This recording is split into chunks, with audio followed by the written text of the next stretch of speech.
Constitution is a pretty small document. And when the Constitution was created, it wasn't imagining us answering the same questions that we're answering today. So way back then, the idea of a national government being powerful was kind of a strange idea. These places that really matter, the places that were the most powerful were states.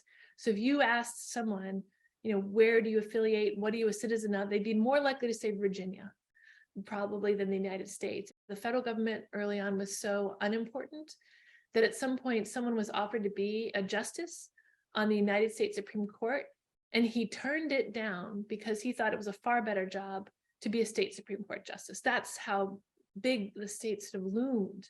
And so early on, what the Constitution did was not give you a really detailed description of how state and federal power should be broken down. The assumption is the states controlled virtually everything, and that they were sort of limited. They're called limited and enumerated. What does that mean?